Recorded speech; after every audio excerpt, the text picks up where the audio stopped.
ओम नमः सिद्धेभ्यः। ओम नमः सिद्धेभ्यः। अहिंसा परमो धर्म की। आचार्य गुरुवर श्री कुंद भगवान की। आचार्य गुरुवर श्री ज्ञान सागर मुनि महाराज की।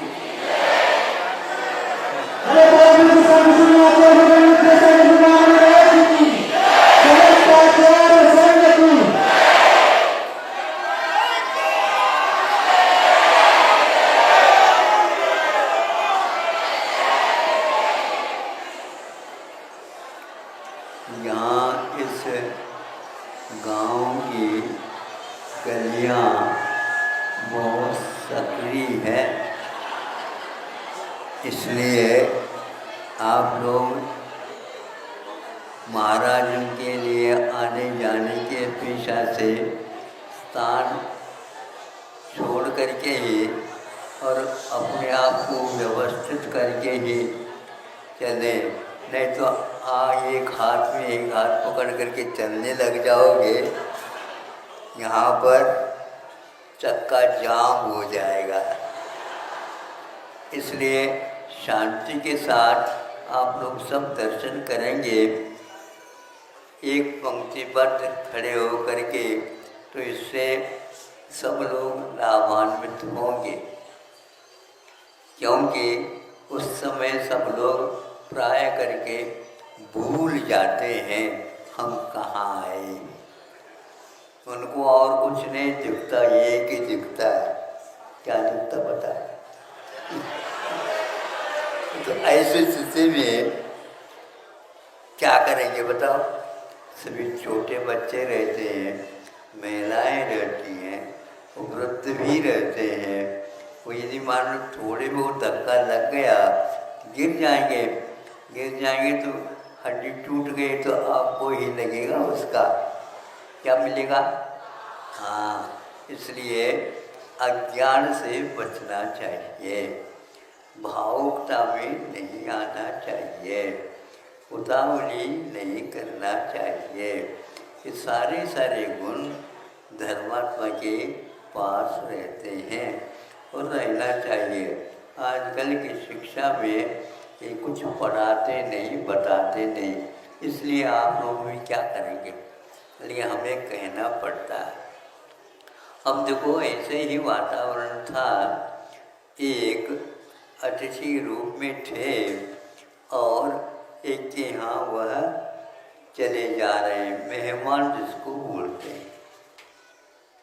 अब मेहमान की परीक्षा करने के लिए, अथवा हमारे यहाँ भी इस प्रकार की गतिविधियाँ चलती हैं धार्मिक, ये भी थोड़ा सा बताने के लिए उन्होंने हाँ आइए कहा, आंगन में वो आ गए और उनके लिए पैर धोने के लिए एक लोटा, छोटा सा लोटा या यूँ कह दो लुटिया भर करके दे दिया, पैर धो लीजिए। उससे पहले जब आंगन में वो आ गए, उसमें थोड़े से कीचड़ जैसा था, उससे उनके पैरों में वह कीचड़ चिपक गए। अब वह उसी जो लुटिया से उनके पैर भी धोना और वो कीचड़ को भी साफ करना। तो उन्होंने क्या कर दिया, मेहमान जी वो भी बहुत चतुर थे, ये हमारी परीक्षा लेना चाह रहे हैं, हम परीक्षा में उत्तीर्ण तो होंगे, लेकिन आगे के लिए इनको पहचान हो जाएगा कि एक से एक लोग हुआ करते हैं। अब उन्होंने जो मिट्टी भी थे, उस मिट्टी के द्वारा उस सारे कीचड़ को साफ कर लिया।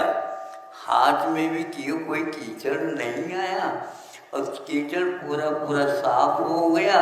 2-3 बार ऐसे करने से बिल्कुल पैर साफ हो गए। अब थोड़े से उन्होंने पैर धो लिए, सब बढ़िया काम हो गया। और कहा ये लुटिया में पानी अभी है, इसको जोखिम के साथ रख देना। ये तो दद्दा हमारे से भी आगे थे। हम सोचते थे हम कक्का बनेंगे, लेकिन ये तो दद्दा बन कर के आ गए। पहले के लोग इस प्रकार धार्मिक वातावरण में भी अपने आप को सुरक्षित रखते हुए दूसरे के लिए भी वह पाठ दे सकता है। हमारे यहाँ चूंकि जल को जल मानते हुए भी एक प्रकार से जल में भी जीव होते हैं। आज का विज्ञान भी इस ओर धीरे धीरे पास आ रहा है। पहले वनस्पति में जीव विज्ञान नहीं मानते थे। जब वो कलकत्ता के वसु जगदीश तो उन्होंने इसके बारे में शोध किया। इन लोगों का आधुनिक शोध है, लेकिन फिर भी उसमें जीवत्व है क्या नहीं, इसका परिज्ञान उनको कराया गया। तो उसी प्रकार जल में भी जीव होते हैं। इसको हम जैनियों के यहाँ ये पहले से ही रखा गया, बता दिया गया। क्या बता दिया गया है कि पानी छान करके ही उपयोग में लाना चाहिए। यह इसके लिए एकमात्र पहचान है। एक शोध अपने छान करके पानी के अंदर रहने वाले जो सूक्ष्म जीव हैं उनको भी पुनः उसी जल में स्थानांतरित करने से क्या होता है, जीव दया का पूर्ण पालन होता है। यह आज धीरे धीरे विज्ञान भी स्वीकार कर रहा है। उसमें जब तक प्राणवायु का अस्तित्व बना रहता है तब तक उसमें एक प्रकार से जो रंग है वह अलग रहता है। जब वह प्राणवायु उसमें से कम हो जाती है अथवा तपाने के द्वारा वो पूर्ण हो जाती है तो उस समय उसका रंग अलग होता है।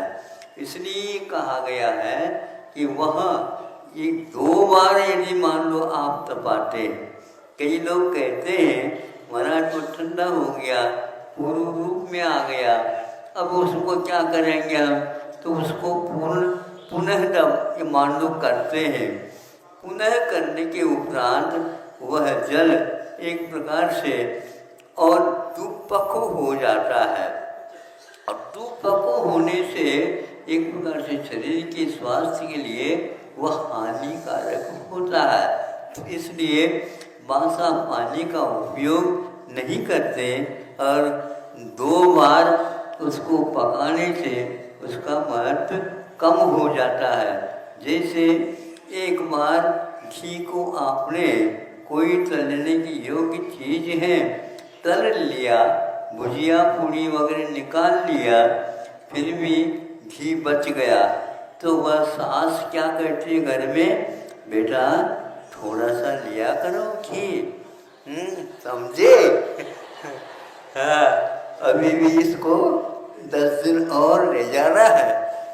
ये मैं कह रहा था कि उसके बाद दोबारा जब पूड़ी निकलेगी, भुजिया बनाएंगे, उसके स्वाद को और पहले के स्वाद को, क्यों, पहले खेत में बैठ जाओ,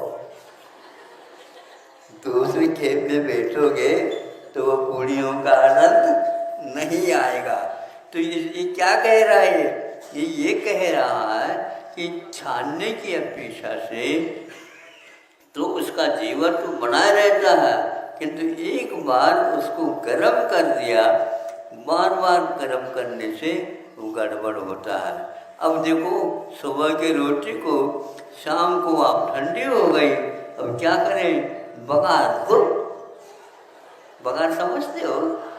हाँ, फाणगी हंसले आता कर्नाटक में फाणगी हंसले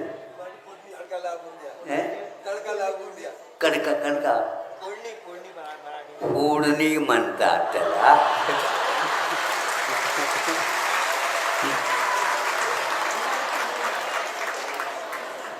समझ में आ गया? ऐसा ही धार्मिक विषय समझना चाहिए. तो पहले के लोग इससे बहुत अवगत रहते थे, बच्चों को भी सिखाते थे. उसके स्वाद में भी अंतर आता है. इसी प्रकार जल का स्वाद भी होता है, उसमें भी अंतर आ जाता है. इसके कारण आज वर्तमान में जल को तो उपयोग में लाते हैं, छानने की पद्धति समाप्त हो गई.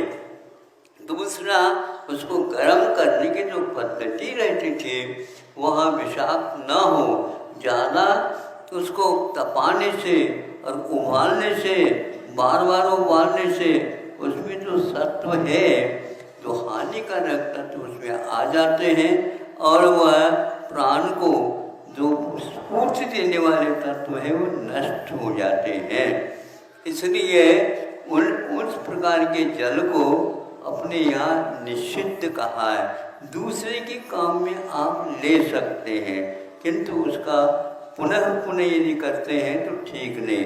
तो बहुत लोगों के यहाँ जो शाम को इस प्रकार करते हैं अथवा शाम के जो है सुबह तक रखते हैं, तो उसके लिए दूसरे स्वाद लाने के लिए या स्वादिष्ट बनाने के लिए वह इस प्रकार उपयोग करते हैं, वह स्वास्थ्य के लिए हानिकारक है. अपने यहाँ इसको पहले से ही निषिद्ध किया गया है. इसलिए आहार ही औषध होता है और आहार प्राणों को बनाने के लिए, समृद्ध करने के लिए कारण होता है.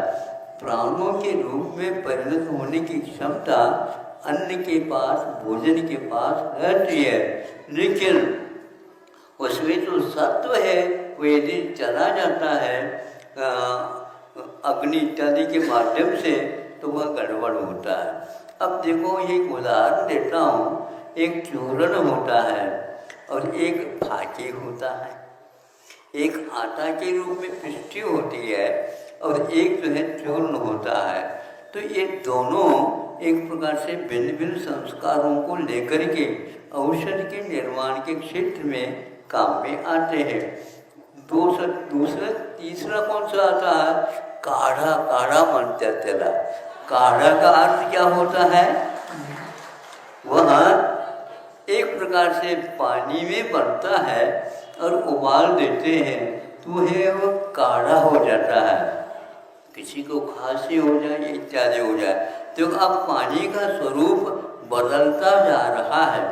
जब काढ़े से हम आगे बढ़ते हैं तो वह बनता है क्वाथ. तो वहाँ एक प्रकार से एक गिलास से मान लो आधा ग्लास रह जाता है अथवा चाराना भर रह जाता है. ये है क्वाथ कहलाता है. इसके पीने से खांसी आदि तो दूर हो सकते हैं, लेकिन पानी की प्यास वह बुझती नहीं है. इसलिए जल में भी इस प्रकार के तत्व रहते हैं जो हमारे लिए पौष्टिक होते हैं और आरोग्यप्रद भी रहते हैं. तो औषधि के लिए क्वाथ तो बताया, लेकिन पीने के लिए वह औषधि के रूप में लियो, उसको किसी प्रकार से जल के रूप में मत लो. इसीलिए बच्चों को भी कह देना चाहिए, आज का जो जल आता है जो शीशी में, बोतल में भर भर करके आता है, उसमें अनेक प्रकार के तत्व है. कोई तत्व वगैरह रहते नहीं, लेकिन वह तत्व एक प्रकार से हमारे शरीर के लिए लाभप्रद है अथवा हानि नहीं करते हैं. ये यदि ज्ञान नहीं है तो बस पानी तो अच्छा जो प्रवाहित होता है उसको पीते हैं, लेकिन बोतल का, अब बोतल उसके बिना आज चैन नहीं. लेकिन हमारा कहना है कि धीरे धीरे लोग के लिए कारण होते जा रहे हैं. ये हमारा अविवेक है अथवा विदेशी शिक्षा का फल है. विदेशी शिक्षा में यही होता है, वह कब छाना छाना क्या नहीं, ये कोई भी ज्ञान नहीं रहता। उसमें जीव रहते हैं, उसको छानते नहीं है तो हमारे लिए सीधे पीते हैं तो निश्चित रूप से हानिकारक होते हैं। पेट में योनि स्थान बनने में देर नहीं लगता। पेट में यद्यपि जठराग्नि रहती है, फिर भी हम उसको सुरक्षित रखेंगे तो ये काम में आता है। पेट में जाने के उपरांत जो आपने भोजन किया है उसमें क्या होता है कि सचित यानी जिसके जीवत्व है उसका यदि सम्मिश्रण होता है तो वहाँ पर जीवों की भी उत्पत्ति हो जाती है। इसलिए द्विदल का विधान किया गया है। द्विदल दाल ले लो तो कोई बाधा नहीं है, लेकिन दाल को यदि हम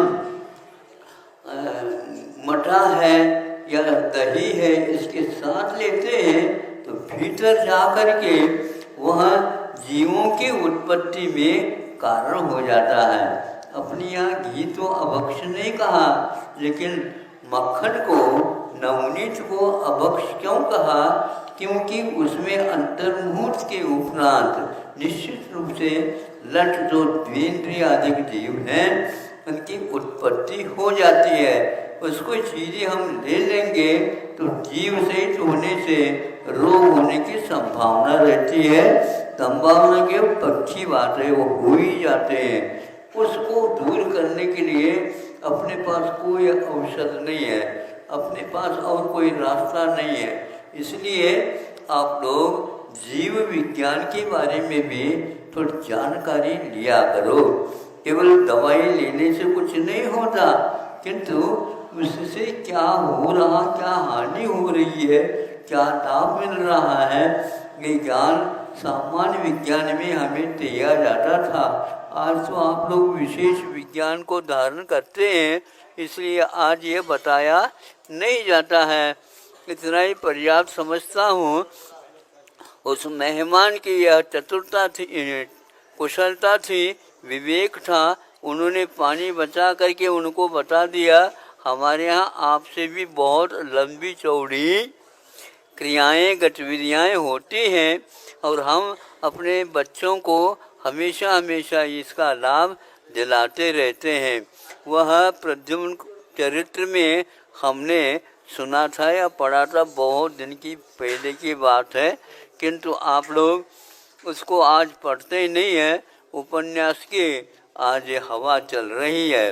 उपन्यास में ये बातें नहीं आती, किंतु पुराण ग्रंथों में, जीवन चरित्र में और शुद्ध इतिहास के लेखन में ये सब बातें समाहित होती हैं।